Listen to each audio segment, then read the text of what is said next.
Right now, on to the point. California's ballot count. The state now suing one county over what it calls an illegal election overhaul. How the county is responding. Legislators agree on the state budget, but the debate continues over taxes and cuts. It's a bad budget for hardworking California families. We would not be in this situation if it was not for H.R. 1. A peace deal with Iran and President Trump's promise of falling gas prices. How soon we'll see relief at the pumps. A pride event is coming to a Central Valley city for the first time, but it's not without controversy. What the mayor is saying tonight. As ballots are still being counted from California's June 2nd primary election, the state is now suing Shasta County with accusations of an illegal election overhaul. Good evening. Thank you for joining us on To The Point. I'm Becca Habiger. Now, this all comes amid questions about California's elections process on a local and federal level. ABC 10's Jeannie Nguyen is here with details on the lawsuit and historical context for our state's elections. Well, Becca, this lawsuit is over a recently approved measure that would essentially change how people vote in Shasta County. The state says it's illegal, and now the County Board of Supervisors say they want nothing to do with it. It was a 4-0 vote to not defend the county or the registrar of voters against the state in this lawsuit. So basically, we're stepping aside. Shasta County Supervisor Matt Plummer is referring to this lawsuit filed by the California Attorney General and Secretary of State, suing the county over Measure B, which was recently approved by voters. Measure B would require voters to show ID to vote, limit who can cast an absentee ballot, and require all ballots be hand counted. Plummer says the measure would be difficult to defend. It's more about the process by which this measure seeks to make change. And unfortunately, in my reading of it, in my opinion, this measure will violate state and federal law. All of this comes as California has been accused of election and voter fraud following the recent primary election. First Assistant U.S. Attorney Bill Asaley has been putting pressure on the state to allow for a voter roll audit. Asaley refused an interview with ABC 10. But state officials and lawmakers reiterate there is no evidence of voter fraud. U.S. Senator Alex Padilla hosted a forum on Tuesday to address election security.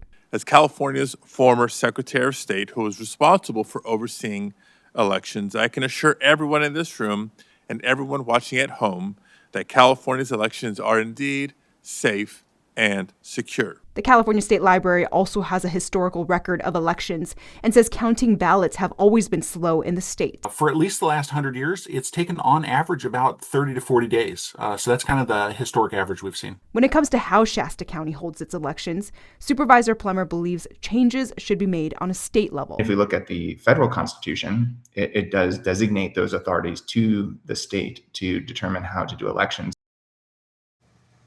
And I reached out to the Shasta County clerk for comment on this lawsuit, but did not get a response. Meanwhile, an initiative will be on the November ballot asking voters to approve a voter ID requirement for future elections. This is also something Shasta County Supervisor Plummer supports. Becca. Thanks, Jeannie. Well, California counties are required by law to count and report most ballots by the 13th day after the election, and that was yesterday, June 15th. Now, there are some exceptions, though, for certain types of ballots. Now, these exceptions are ballots that require additional processing. They include provisional ballots, conditional voter registration ballots, signature cure ballots. Those are vote-by-mail ballots that have signature discrepancies that need extra verification, ballots forwarded from other counties, and some late-arriving vote-by-mail ballots are also exempt from the June 15th deadline. Now, county officials who didn't meet yesterday's deadline must file an extension with the Secretary of State and include the reason for the extension. Counties must report their final results by July 3rd. The Secretary of State will then certify the results by July 10th. New developments tonight in the federal Department of Justice investigation into Governor Gavin Newsom and first partner Jennifer Siebel Newsom. Governor Newsom made the announcement about the investigation yesterday. Now, former Vice President Kamala Harris is reacting. Harris spoke at the Austrian World Summit in Vienna, along with former Governor Arnold Schwarzenegger. Harris says she's not surprised. The reality is many of us predicted, and it didn't require much creative thought because he told us most of what we knew would happen, including that he would go after his political enemies using the Department of Justice. I am not surprised that he may be using the Department of Justice to go after a political enemy in the current governor of California.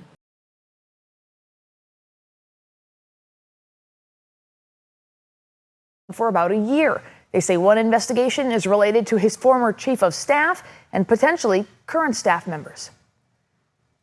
More fallout tonight following the investigations into former Congressman and candidate for governor Eric Swalwell.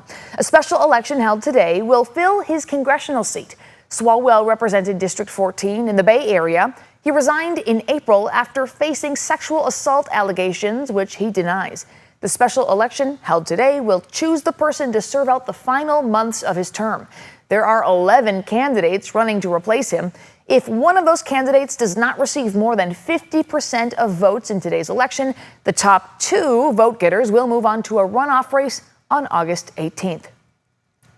Well, it was a late night for California lawmakers yesterday as senators and assembly members voted to advance their budget agreement for the next fiscal year. Now, this is not the final budget. That comes in a three-party deal between the legislature and governor at the end of the month. ABC 10 political reporter Jenny Ha has last night's recap. California is one step closer to its budget for fiscal year 2026 to 2027. On Monday, the state Senate, largely along party lines, the measure passes.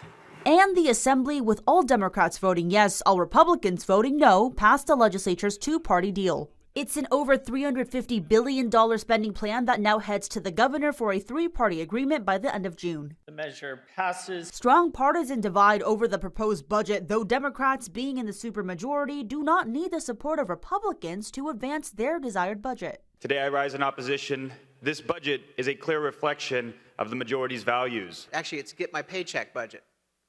We're up against a statutory deadline. It's a bad budget for hardworking California families. Meantime, Democrats emphasizing their budget has no deficit for the next 2 years and cuts the structural deficit in half, while fighting back against some of Newsom's proposed cuts to health care, like to in-home supportive services, IHSS. He wanted to cut the amount of hours people got, as well as delayed dental cuts, prevent premium increases on undocumented Californians. The elephant in the room, President Trump. We would not be in this situation if it was not for H.R. 1. To combat looming federal funding cuts while balancing the state budget, legislators say they had to make cuts and find new revenue. Looked at what the consequences would be of not doing revenue and only doing cuts.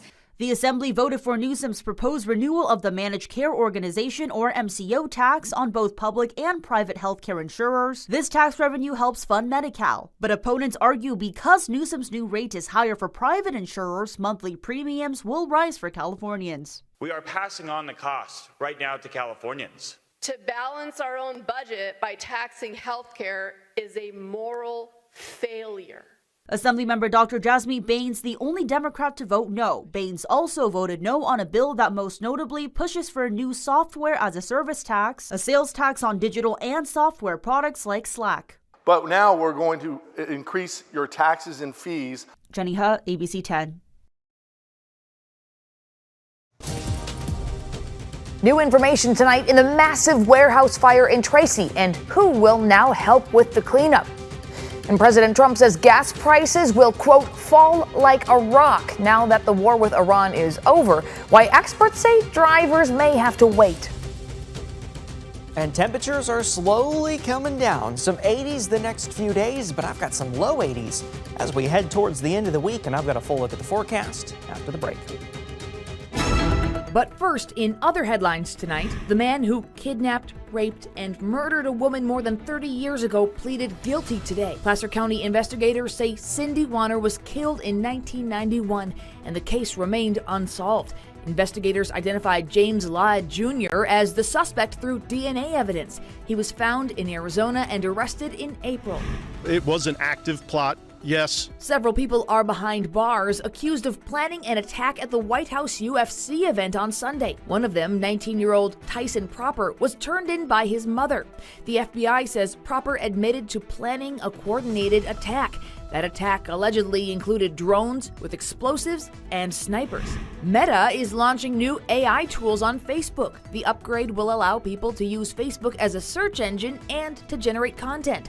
Another tool involves AI-assisted photo and video features. There's also an AI assistant for creators that helps them figure out the ideal time to post content. We have an update tonight on the Medline warehouse fire in Tracy. Fire officials say an environmental team hired by Medline will soon take over the cleanup. The fire that destroyed the 1 million square foot facility started last Thursday and burned for several days. Now, only 6 firefighters are left on site. The fire also left around 1,000 workers looking for new jobs. Medline says they'll be paid for the next couple weeks. And today, employee vehicles that were on site are being towed to another location so they can be returned. Now, the cause of the fire, that's still under investigation, and the full extent of the damage has not yet been determined. We'll continue to follow the impacts and investigations related to this fire, as well as how residents are coping with the disaster. You can stream the latest on the free ABC 10 app.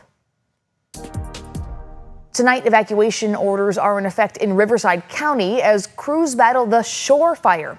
It started yesterday afternoon in a sparsely populated area. According to CAL FIRE, it has burned just over 3,000 acres and is 32% contained. Now, ABC 10 meteorologist Brendan Minchef joins us with a first look at our weather.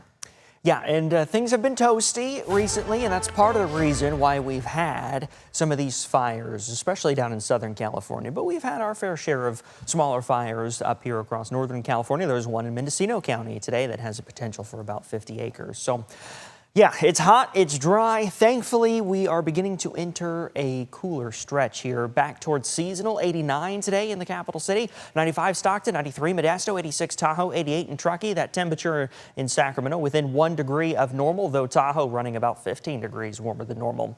We were in the triple digits and some upper 90s, but finally, as we're back in the 80s, we're actually where we should be for the time of year. It was a very seasonal day today in the capital city. 86 in Sacramento right now, 90 in Stockton, 93 Modesto, 89 in Vacaville, 94 up in Colusa, still in the 80s up in Tahoe and Truckee. A nice delta breeze going about 5 to 15 miles per hour across the valley. Sustained winds about 30 miles per hour in Fairfield, and we're seeing some gusts close to 15, 20 across the valley. 86 degrees right now as we look towards the Tower Bridge. Sustained winds 7 miles per hour out of the south-southwest. Clear through the evening and maybe a few marine clouds trying to work their way into the valley. For the most part, I don't expect them to get past the Delta, but can't completely rule out a few clouds early in the morning. 58 in Sacramento, 58 Stockton, 63 in Modesto, 40s and 50s in the high country. Wednesday afternoon, warm in the Delta, 82 in Fairfield and 85 Vacaville, 87 Sacramento, 89 in Elk Grove. But as soon as you get away from that Delta-influenced area, it gets much warmer. 95 in Marysville, 99 in Colusa, 93 Stockton, 95 in Modesto, and again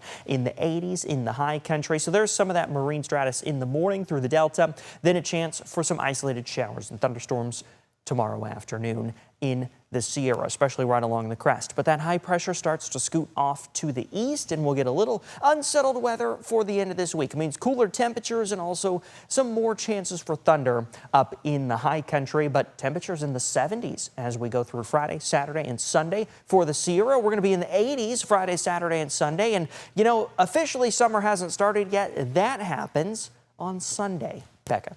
Looks like a great forecast there. Thanks so much. Well, a first ever Pride celebration is sparking debate in the Central Valley. Why supporters and opponents packed a city council meeting and what leaders are saying about the controversy. And the president is celebrating a new deal with Iran, but 2 days later, the details are still under wraps, causing lawmakers to demand answers. The G7 summit continues tonight in Switzerland. All eyes are on President Trump and the U.S.-Iran deal. Now, there's still no public text of the agreement, and lawmakers in Washington are calling for information and briefings. ABC's Karen Travers is in Switzerland with the latest. President Trump at the G7 World Leader Summit expressing confidence in the U.S.-Iran agreement. We have a deal that's a fair deal. It's a good deal. But 48 hours after the deal was signed digitally by the president and the vice president, there is still no public text of the agreement. I'd like to get a formal setting first before we do that, but I have no problem with that. Senate Republican leader John Thune told reporters he hasn't seen the agreement. We are requesting that, and I assume we will at some point hear from the administration with greater specificity about what's in that memorandum. Senate Democratic leader Chuck Schumer demanding transparency and briefings for lawmakers. No one quite understands what Trump is up to, and now he's keeping everybody in the dark. Israel also requested to see the agreement, but according to an Israeli source and a U.S. official familiar with the matter, that request was denied.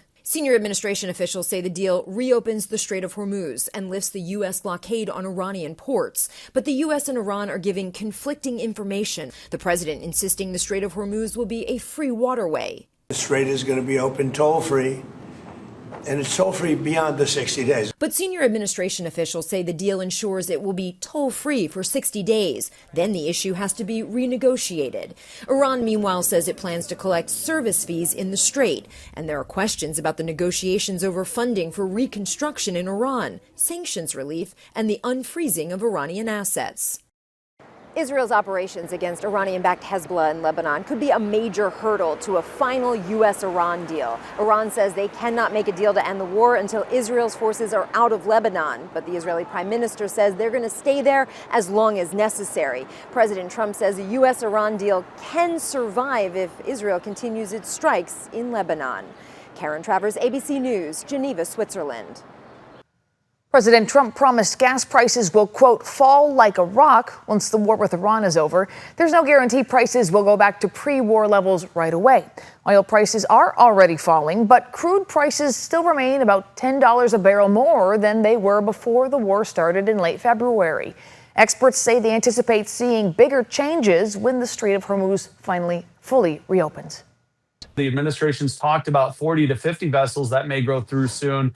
But until we start to see the backlog easing and ships transiting through, we're right where we were a couple of weeks ago. Getting a steady flow of ships won't come quickly. Iran laced the Strait of Hormuz with mines. Stuck ships will have to hug the coastline until explosives are cleared.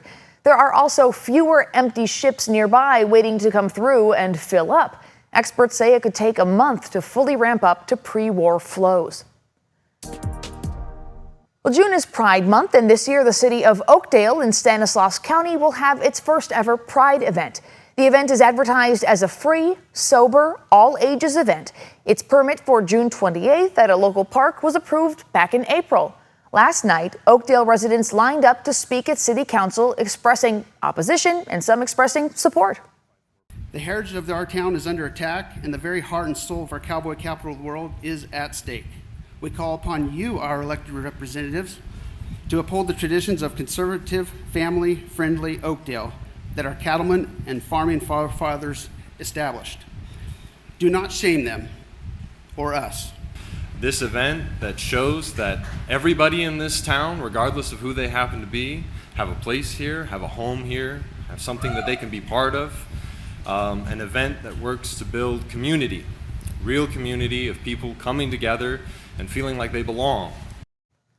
Oakdale's mayor sent a statement saying, in part, quote, the Pride organization followed all standard application procedures and met every requirement, just as any other group must do to receive approval. And, quote, the city respects the First Amendment rights of all individuals and groups to peacefully assemble, and the government does not restrict these rights based on the content or viewpoint. We're also hearing from a drag queen who is at the center of the controversy. We'll have more on the story tonight on Late News tonight at 11. Still ahead, a Sacramento sports league is creating teams where everyone belongs while bringing the LGBTQ+ community and allies together. Breaking news tonight, Sacramento County just voted to approve a controversial housing plan in the Natomas area. It's called the Upper West Side Project and could bring more than 9,000 homes to the area. It will convert more than 2,000 acres of farmland north of I-80 and mostly west of El Centro Road into neighborhoods. People spoke for and against the project for hours today. We'll have the latest coming up tonight at 11.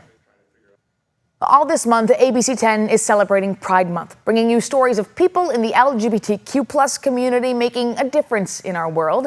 We're highlighting the welcoming players of Out Loud Sports, a recreational sports league in Sacramento for the queer community and allies. It's open to everyone, regardless of athletic experience, and it's exploding in growth. When I took over in 2021, we only had about 80 people in the league. That was only kickball. Now we offer dodgeball, volleyball, cornhole, bowling, and kickball, and we have about 1,000 people now in the league. Players say this is a great way to meet new friends and build a sense of community. Coming up tomorrow at 6:30 here on To The Point, the personal stories of why this league is so important to its members. Well, thank you so much for watching and inviting us into your home. If you have something you think we should be looking into, please reach out to the team. You can email us at tothepoint@abc10.com. And To The Point doesn't end here. To watch stories featured on the show, you can download our free ABC 10 streaming app to your TV. Have a great and safe night. We'll see you back here tomorrow. Jeopardy's next.